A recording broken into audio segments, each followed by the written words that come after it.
Coach, as per usual, we'll begin with you by asking you, obviously, a quick and very short turnaround. You're used to having that dilemma, but how are you preparing for Tuesday's game against Toronto?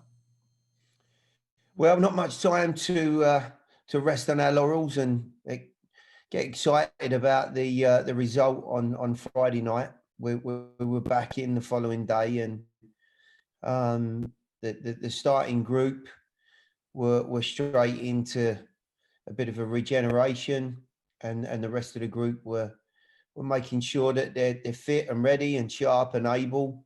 But we have to be as appreciative, as respectful, and as prepared as we can be for a very, very good Toronto team. Really and truly, that process started today, although more so, verbally and visually rather than practically. And, we'll continue that out onto the field and, with a more in-depth scouting look at Toronto tomorrow. But as you might imagine, the players are in really good frame of mind, and, the atmosphere is certainly boiling towards Tuesday again, and everyone will be fully ready. Alistair, you've grown up following Toronto FC.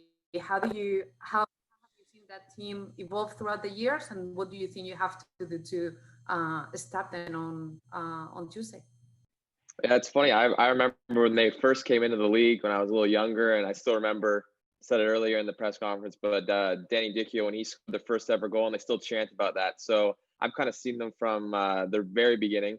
So, I mean, yeah, the development they've had and the success they've had over the past couple of years just shows that their club is run pretty well. They know what they're doing up there.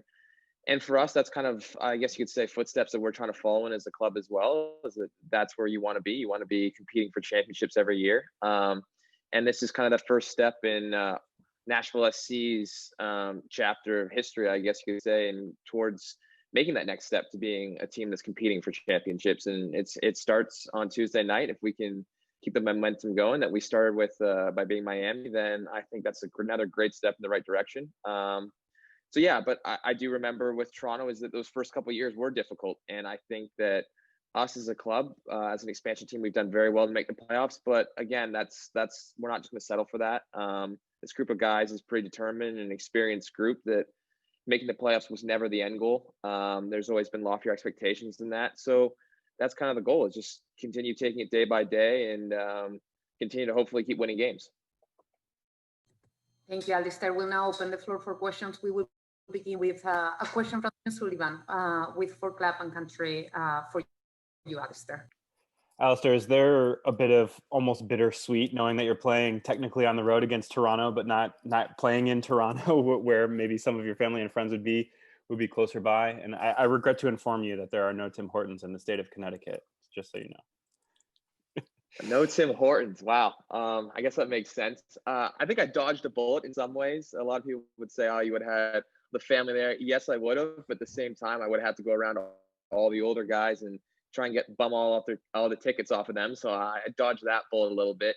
Yeah, it's a little bit bittersweet. It would have been pretty cool to go home and play in Toronto. And it's funny as well, how it comes full circle, is that it was our last match was actually going to be against Toronto FC before COVID really shut everything down. So both times I was kind of eyeing potentially getting to play in the homeland. It's been shut down, but you know what? That's how it is. And maybe we can use it to our advantage with there not being a crowd there, because I'll tell you what, TFC, when in the playoffs, and they get a pretty good atmosphere going at BMO Field. So I think it'll be still, they'll have some type of atmosphere. I bet they'll have some crowd noises pumped in there or whatever's going on. So they'll have a home field advantage. But again, we're just looking forward to it. But yeah, a little bittersweet for sure. Thank you. We'll follow up with a question from Ray Hills with Tennessean for you, Coach. Gary, you talked about the lead-in in terms of preparation for Toronto.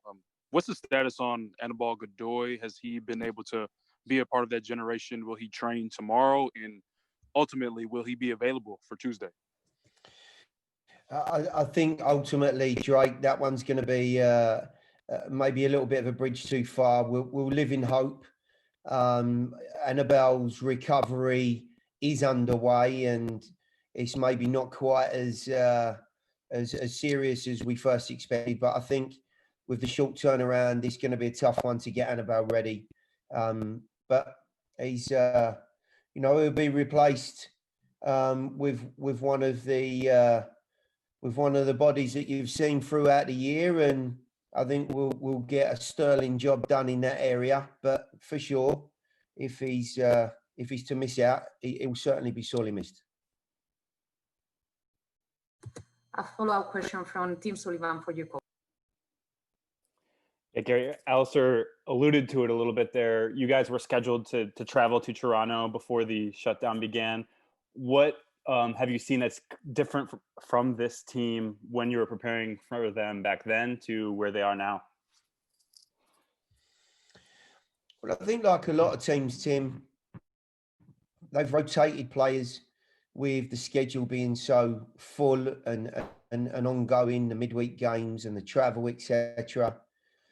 So I think we've seen a number of bodies go through that group. I know they've had their own problems with injuries and omissions.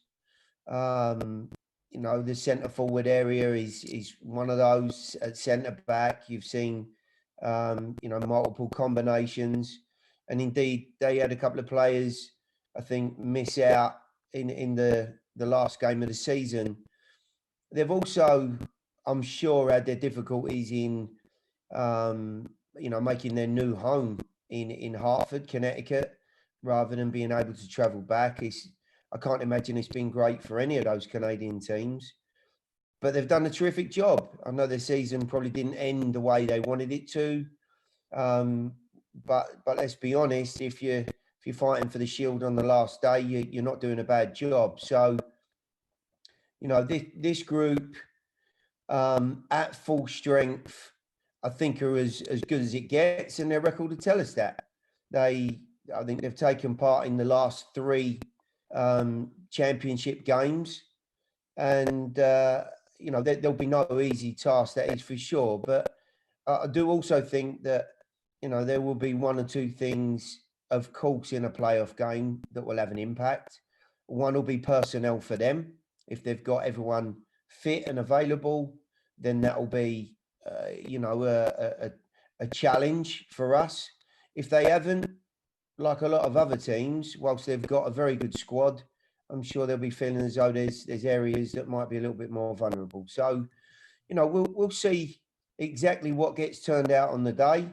Either way, we know that with such an experienced group of players, and as experienced as you get in the playoffs, we'll have to be fully ready. Question from Claudio Villalobos for you, coach. Gary, just in case you don't know, Arsenal 0, Leeds United 0 today. Just to let you know. But no, seriously, I'm trying to have you elaborate a little longer on the question from Drake about Aníbal Godoy. Does it take just another body to replace what he does in the field for you, or would it take a little more of a work tactically to replace him? Well, I think as you've seen throughout this second phase of our scheduling, we've had 2 or 3 different bodies go in there. The likes of Brian Anunga and Matt LaGrassa have done a sterling job in that midfield area. Of course, Derek Jones is more than capable of fulfilling that role.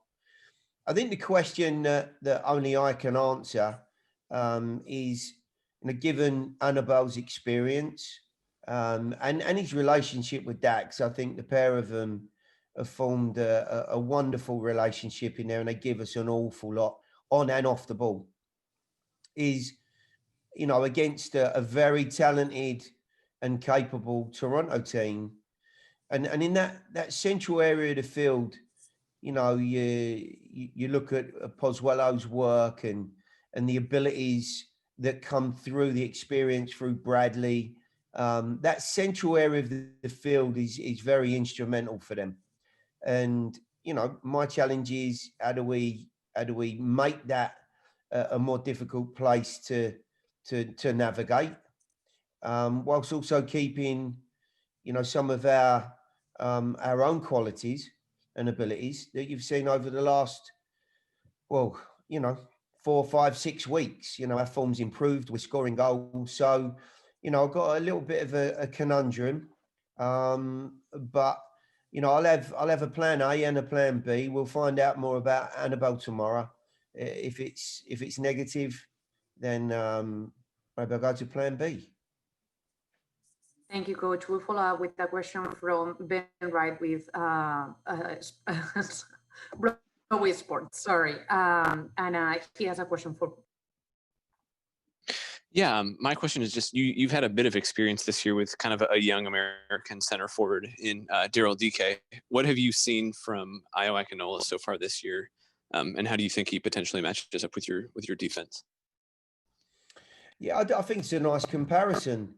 You know, the fact that they're both, you know, younger forwards and, you know, have made such a bright impact on the league early in their careers.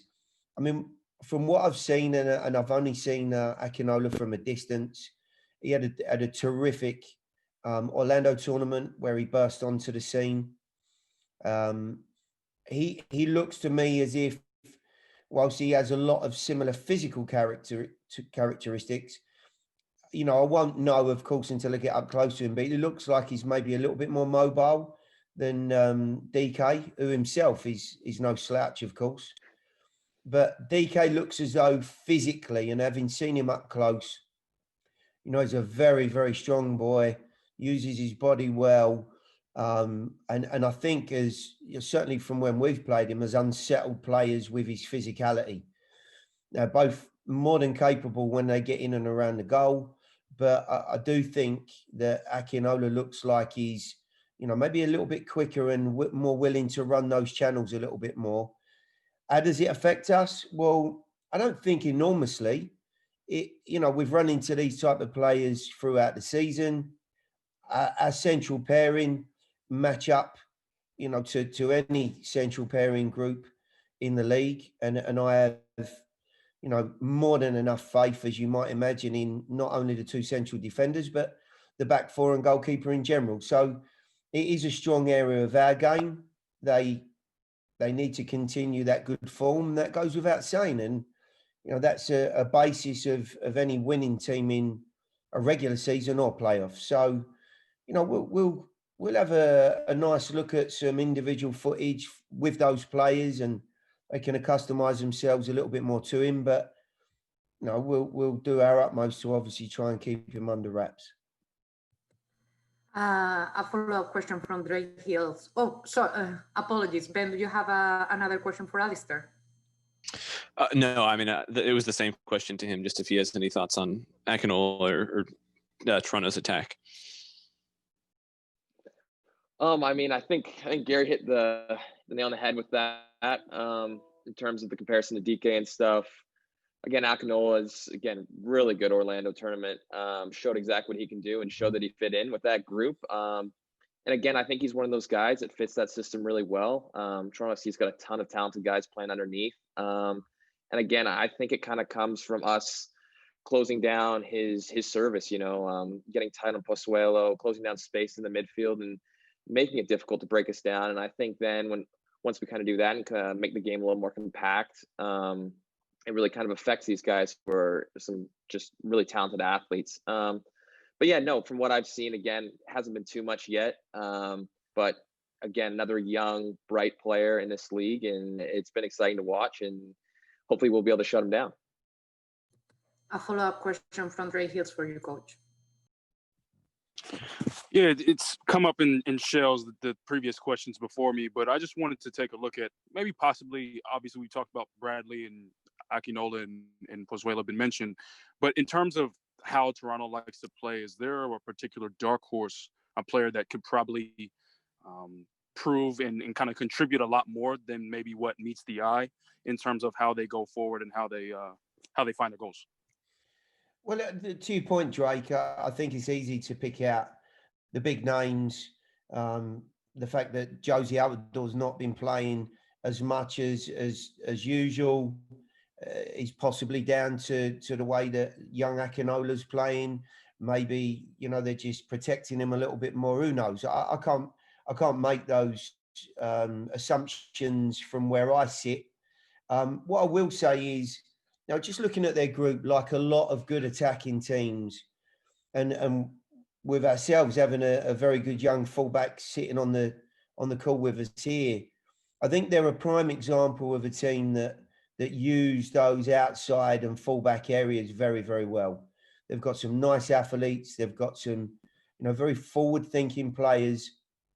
And one of the dimensions of their group is, you know, those more creative and talented individuals, Pozuelo obviously jumping out of the page, being able to have options and athletic angles and opportunities to work those players into more aggressive areas. And, you know, guys like Larea, I think, have really come on a bundle over the course of this season, really shown some of their, you know, inequalities: athleticism, pace, bright, purposeful mind, and with the constructive build out that these teams, certainly the likes of Toronto, have, it does make for a more challenging picture when you play against them. We will conclude today's availability with a follow-up question for you, Alistair from Team Sullivan. For the better part of the past week, we've talked to a lot of people about Walker Zimmerman, and a lot of people have talked about both his on and off field, or I guess in-game play characteristics. How has he helped you as a leader, as a guy who's playing next to him and learning from him over the course of this year? I mean, he's been great. I think you guys have heard all year round from me. Is just what a guy to just take younger guys under his wing. Makes you feel comfortable, confident. He's been great, just instilling a level of confidence in me. And just playing beside him, and again with Joe behind us, I brought this up before, is you just feel so calm out in the field. You never really truly feel rushed or worried, because even if you do make a mistake, I mean, you have the defensive player of the year right behind you, right beside you to clean anything up. So, I mean, he's just been an all-around great guy. I think his value in the locker room has potentially even been overlooked. I don't think people truly give him enough credit for how big of a personality he is and what he's really done for us young guys, bringing us into the fold. But to be fair, this whole team has been great. I think this veteran core that we have has been, I mean, I'm a rookie, so I haven't been in too many locker rooms, but at the same time, it's like, you can just tell this is probably a pretty special locker room. You don't see this everywhere around the league. So again, we've been pretty lucky. I think this team's been assembled really well, and Walker's been a key part of that. So yeah, just for me as a right back, playing beside him has been kind of the dream situation, coming in as a rookie to play with someone that just so confident in their abilities and confident in themselves to really lead me and help kind of guide me to that next step of being a pro.